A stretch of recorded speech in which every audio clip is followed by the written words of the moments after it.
Now look. This is Jay Hamster. Trying to do this on Vlogstar. Hopefully this makes it. If not, I'll do commentary. But I'm here. I had to do this. Just a few seconds ago, we just got blessed with Trap Geek. Because this man's been gone for freaking months without any video or anything like that. But that's only because he takes his time. He does research. He looks up these things. Hey, it could be inaccurate or not, but he works very diligently. So, you know, we don't expect him to drop every freaking day. But the fact that when he drops, it's quality, man. This man's been gone for so long. Now he want to reappear like he's Steve from Blue's Clues. Like, no, bruh. You got to explain why you've been gone.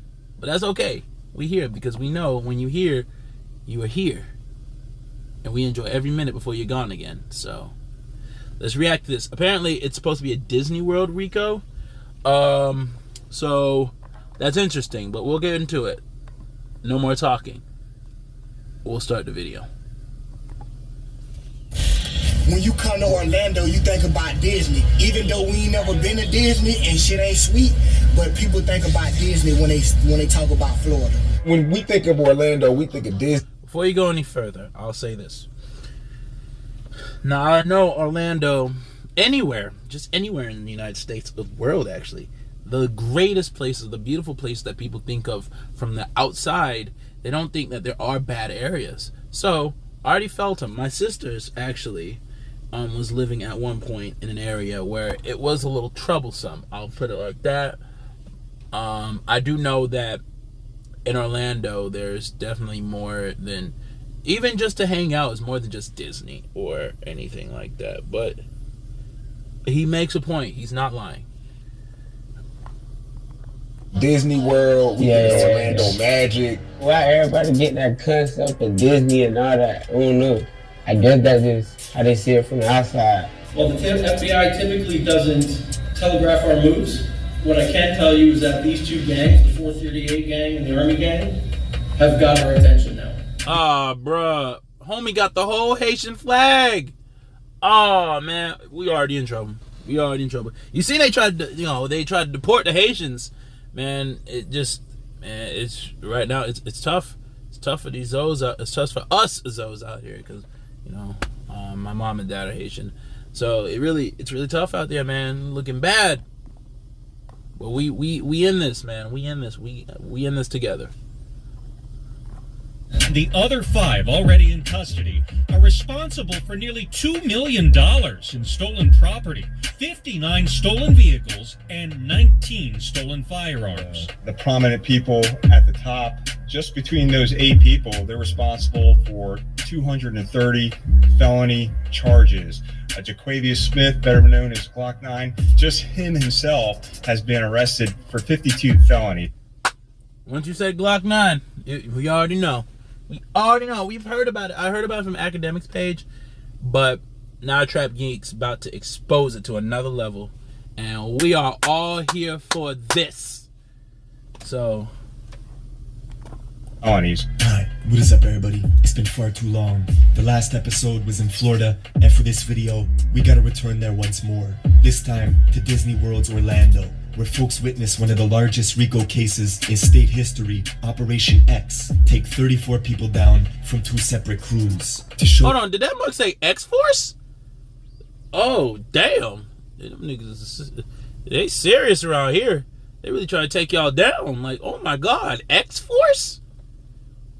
Like, I mean, I know about, Weapon X from like Wolverine and Deadpool, but damn.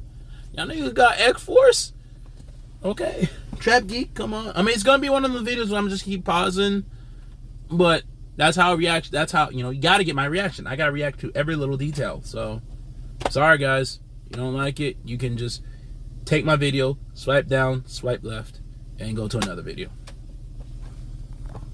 To show you what this looks like, the entire Bobby Shmurda and GS9 indictment was 63 pages. This RICO case in Florida is 700 pages long, with the Fed stalking people at concerts. What the fuck?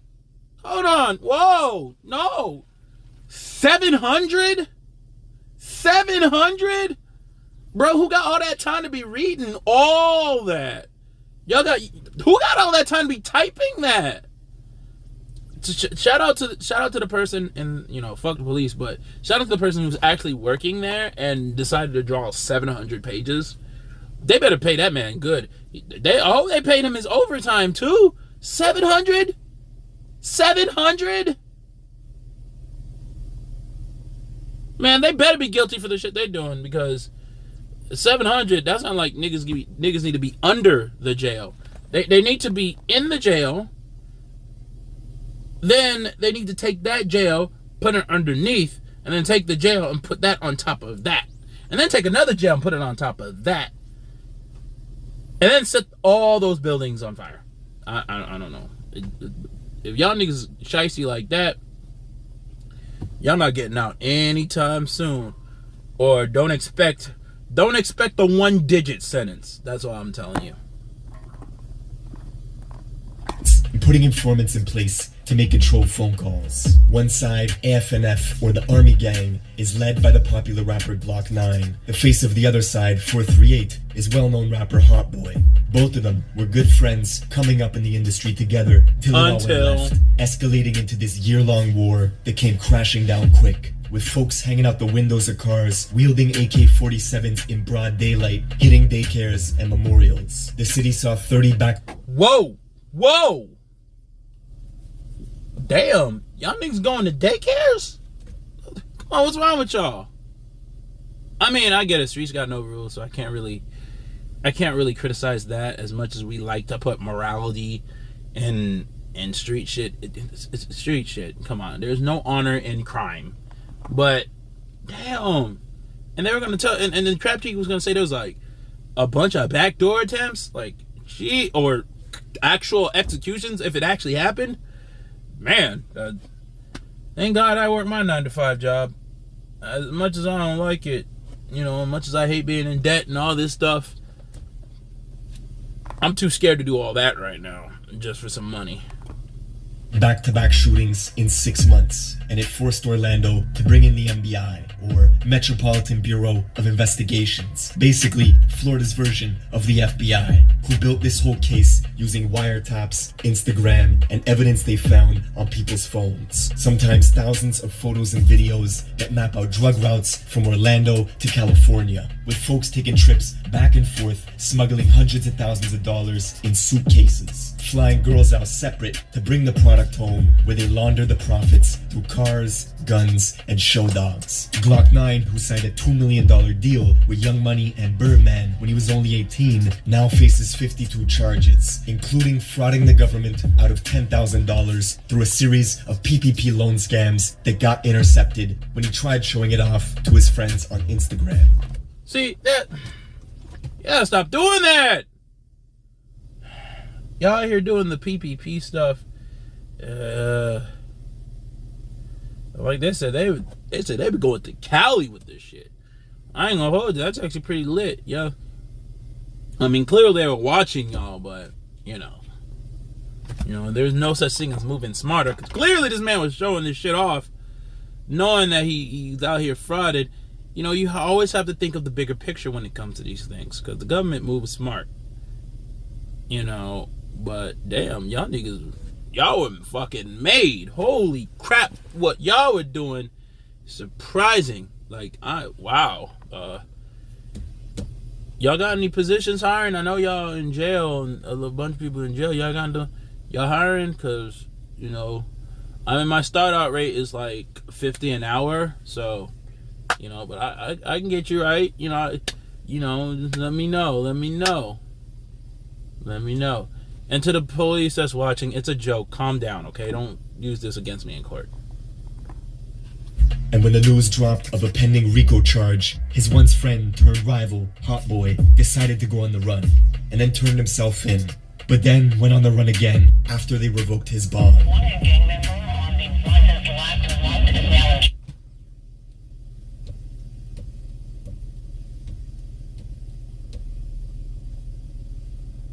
Why? Why would you do that? Just turn yourself in. And now he said he was on the run. He did the race. Then he came back. They revoked his bond. And he did the race again. Oh my goodness gracious. Y'all rappers.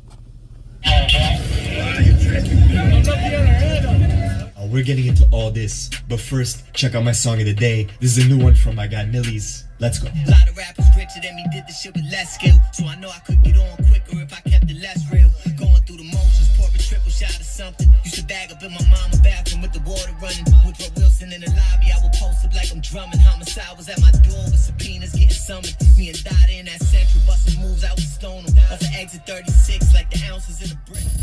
Alright, this is probably one of the wildest stories I've ever covered. And in order to understand it, we gotta travel to the tour. Trap Geek, stop the cap. Every video you do is the wildest story you ever covered. Y'all gotta stop doing that. Stop trying to hype this shit up. Get to the point, okay? It's capital of America, home of Walt Disney Entertainment, with 70 million visitors coming in and out each year, Orlando, Florida. But there's a part of the city they don't show, the infamous ghettos of West Orlando. Backcountry roads, dry industrial land with scattered housing complexes and homes. It may not look like much, but it got so bad in the 80s and 90s, they gave it the nickname Orlando. It's a war going on in Orlando, and I'm not saying like a big war, it's just a war amongst ourselves and all this killings. But 3 artists from there were making a way out. Glock 9, Hot Boy, and Pootie, each from a different neighborhood with a unique Florida sound. And where most cities have problems when 3 artists are coming up, these 3 were helping each other, sharing blog connections on World Star and Say Cheese TV, making songs together. We always like tied in, bro. Like we was like brothers. We sleep with these jits, like every day be around these same jits. I don't know, shit when left. Yeah, that shit when left. The first to really blow up was Glock 9, with his massive song called 10%, getting 35 million views the summer of 2018. He had such a raw talent and energy that 2 months later, Birdman and Young Money would sign him to a $2 million deal. That man Birdman signed him to a deal. But see, that's his mistake. He signed a deal with Birdman, so he, don't ask for no money on your royalties. Okay? Because you did that shit quick. Inspired his friends Hot Boy and Pootie to take music more serious. But Glock 9 was unpredictable. He was wild. You tell him there's rules, he was breaking them. You have been in jail more than 10 times? Yeah. You're 18 right now? Yeah. You've been in jail 12 times? Yeah. Arrested for everything from possession of burglary tools to guns, he went from stealing cars in GTA at 11 to snatching real cars at 13. And after signing this $2 million deal with Birdman, Glock 9 was getting picked up twice a year and beating every case thanks to Young Money's private lawyers.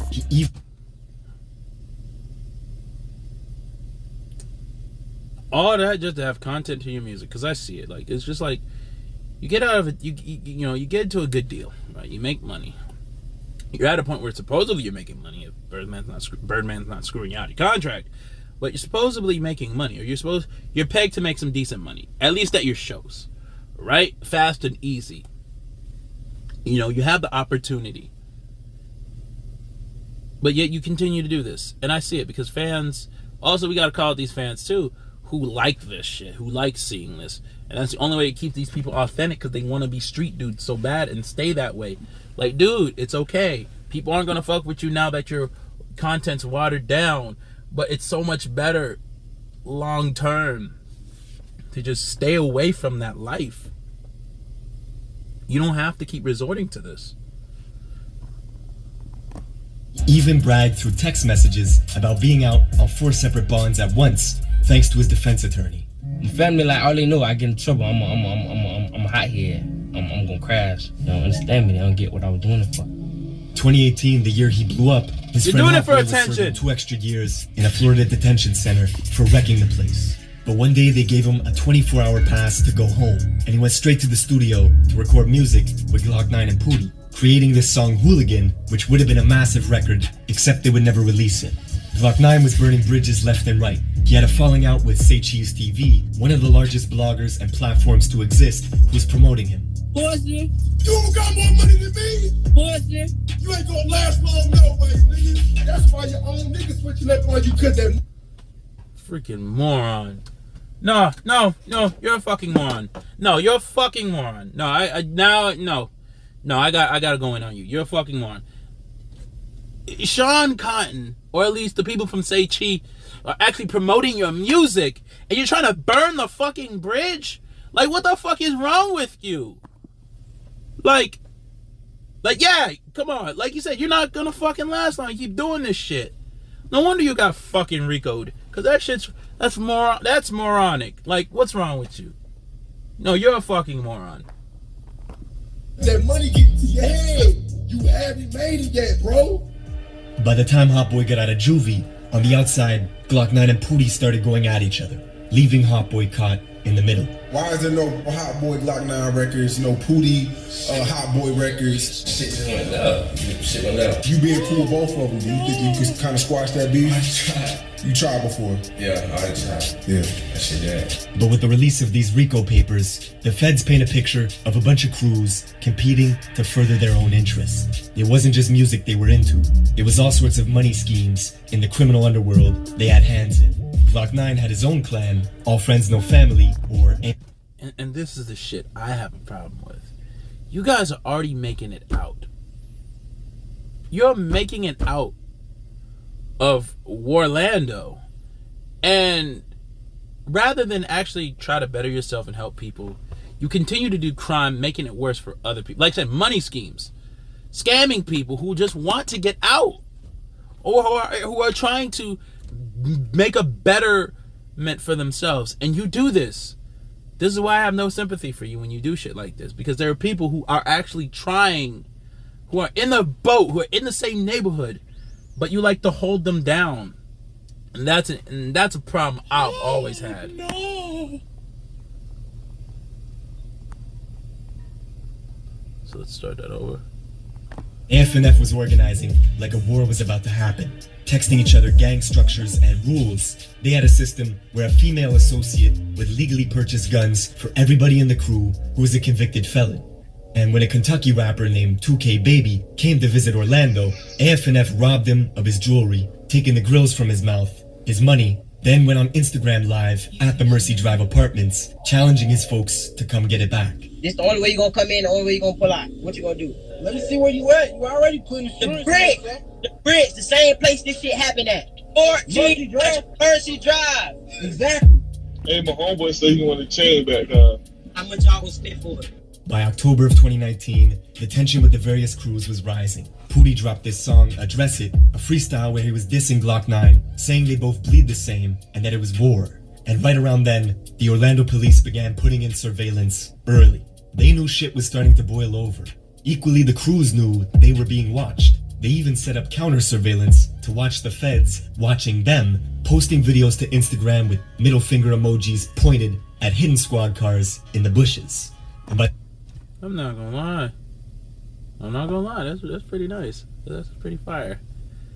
Y'all knew they were getting watched. They knew the feds were watching.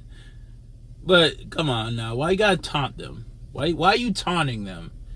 You're not gonna get away. You're not gonna get away. So taunting them is not gonna make sense.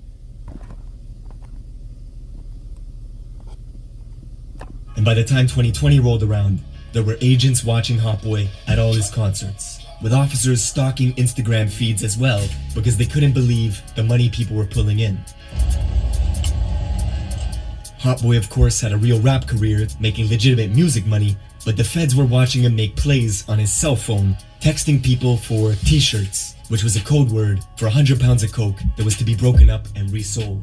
See, these wiretaps didn't only reveal what the rappers and crews were doing, it went all the way to the source of supply for the gangs in the city. Specifically, Hot Boy's 438 gang from the Silver Star, Pine Hills area of... I've actually been there, or at least I drove past it. But that's actually interesting. I mean, that's why I said you can't escape them. They tried, right? Coded language, now police knows what the hell you're saying. You want a t-shirt when there's really, you just want coke. It's really interesting how they could really figure shit out, and the police were real deep. That was a lot of money that's spent inside this. A lot of tax money that's getting spent. So, it's interesting. Of West Orlando, as the feds wiretapped the most prominent narco trafficker in the city who's doing business with them. An Orlando kingpin who bi-weekly was smuggling bulk US currency to the tune of 200 grand in suitcases and using girls as mules to fly that product back from Cali and resell in Orlando. The feds intercepted texts where they were telling each other to save these messages as a reminder, because they were about to be millionaires. But with the feds monitoring warehouses, dodging lookouts left and right, the beef between Glock 9's side and Pootie and Hot Boy was really about to escalate a few months later in April, at a house party where Glock 9's best friend would shoot Hot Boy's right-hand man, Wolf Luma, killing him. This was Pootie's good friend too. The event brought Hot Boy and Pootie much closer.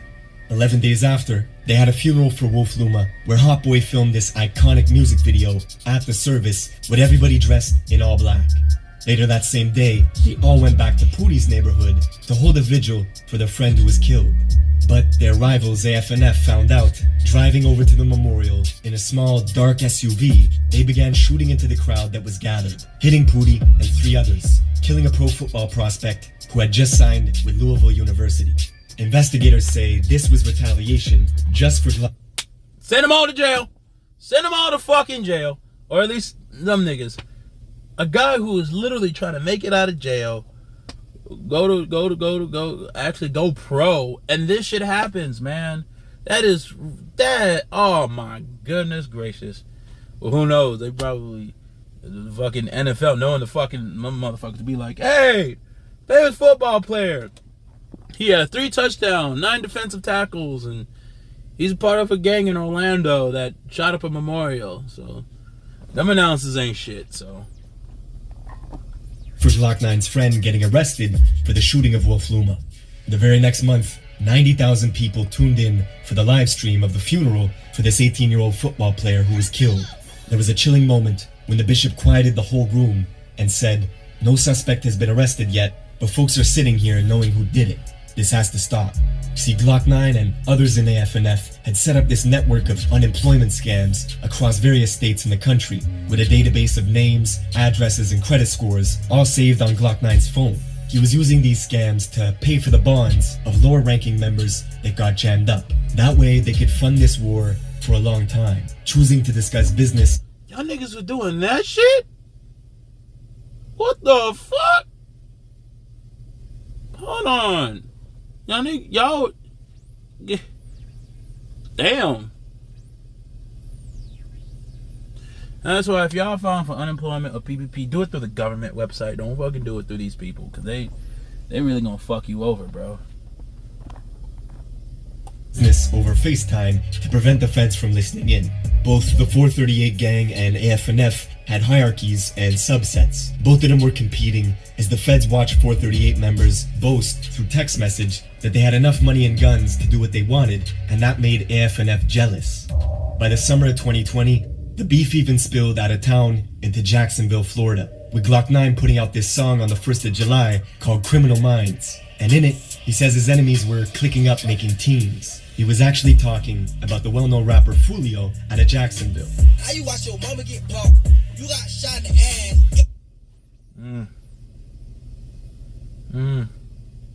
Everything's coming in full circle if you watch the Jacksonville video. I'm gonna watch that again one day. But yeah, that video was wild too.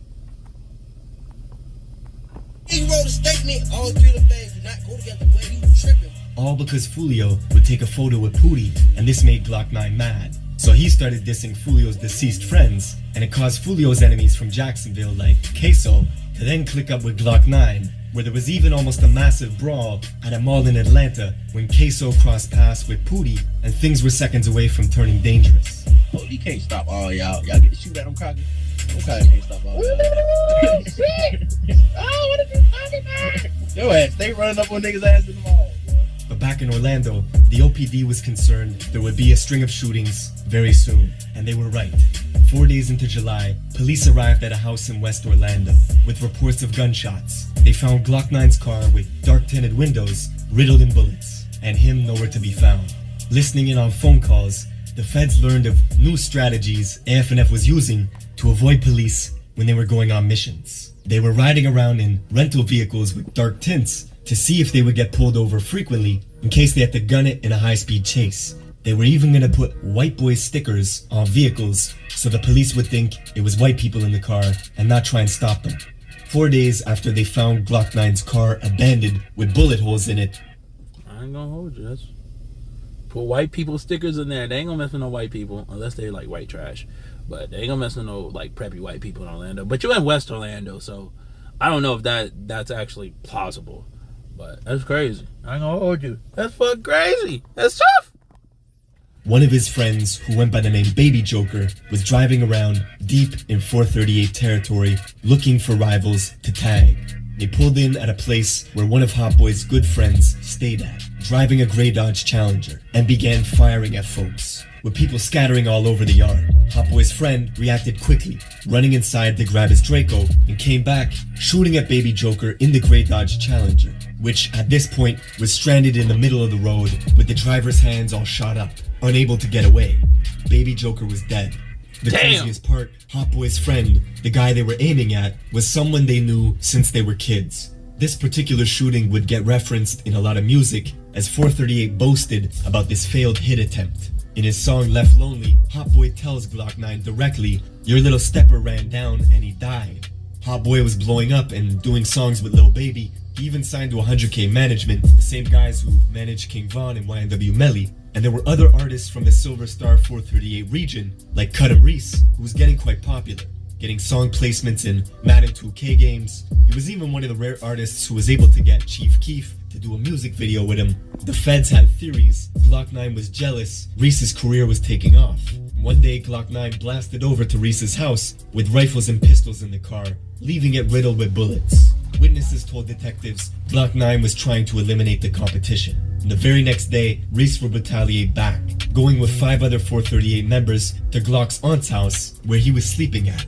And they left her house riddled in bullets as well. This particular feud was crazy, as the police counted 5 different attempts where Glock 9 tried to take Reese's life in a matter of months, including a time where Reese was filming a music video in his purple Hellcat and was being followed by AFNF members who pulled up next to him in traffic and started shooting. Reese shot back and managed to escape, but then crashed into an oncoming vehicle and had to abandon the purple Hellcat with busted up legs. With all this death and violence happening in the city, Orlando finally hit up the Metropolitan Bureau of Investigations for help. They needed 18 different agencies to collaborate, and the tipping point, of course, was the infamous shootout at the Millennium Mall. If you want the city to act, do something where their money is at risk, in a public space with loads of businesses and wealthy people. On October 8th of last year, Orlando's luxury mall of Millennia was a scene of chaos as OPD officers responded to a shooting that broke out in the parking lot. It was 3 against 4, Glock 9 and 3 others versus 3 438 members. On surveillance video, you see the 438 guys leaving the mall, getting into a white BMW, and then rolling the car slowly, with shooters positioned behind the car doors, firing at Glock 9 and his people, who were taking cover behind their own car, with bystanders running everywhere as security rushed to evacuate the mall. And despite a hail of gunfire, nobody actually got hit. But now, the feds were getting more search warrants and surveillance than ever before, confiscating cell phones left and right, where they found people's internet history, how to turn semi-automatic guns into fully automatic guns. Oh no! What? Y'all niggas was doing what? Y'all niggas was trying to be on some fucking inventor type shit. Let's make some new guns with new guns. The fuck? Nah, y'all niggas need to go to jail. Numerous Google searches on phones looking up specific shootings that happened in the Central Florida area. Meanwhile, the police were meeting with confidential informants who knew all about the 438 gang, their members, their inner workings, everything. The informants told them of $60,000 hits being placed on people's heads and recommended the police act swiftly because more people were gonna die. And the rest, well, the rest of the story you know. Is history. 34 people from 2 rival crews brought down in Operation X. And before I let you go, people always ask me what beats are in the video. I've listed the fantastic producers in order in the description below.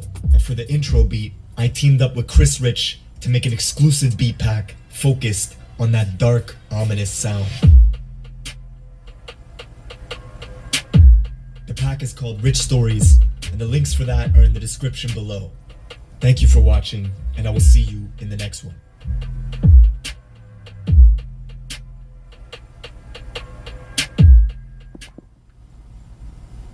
My man said, yeah, so yeah, it sucks. They're in jail now because they tried to shoot up the Orlando Mall. There's 700 pace, 74 people got arrested, blah blah blah. But y'all are asking about my beats. Here's like the links for all the beats that I make, and I'll see you in the next video. Oh my god, like Trap Geek gang shit, man. He be saying some shit. It'd be funny as fuck. But I'm glad them niggas are arrested. All that scamming and shooting and murdering, we don't need that in our lives right now, or at least in Orlando. It really sucks that it had to be that way, but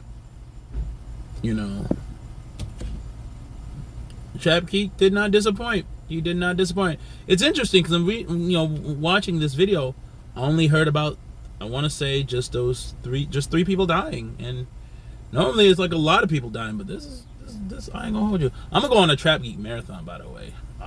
But this is J Hamster. I'm gonna do more. I'm gonna do more reactions. Just let me know what kind you want me to do. Hit up the comments and I'll do it. With that being said, to quote Trap Geek, I'll see you in the next one.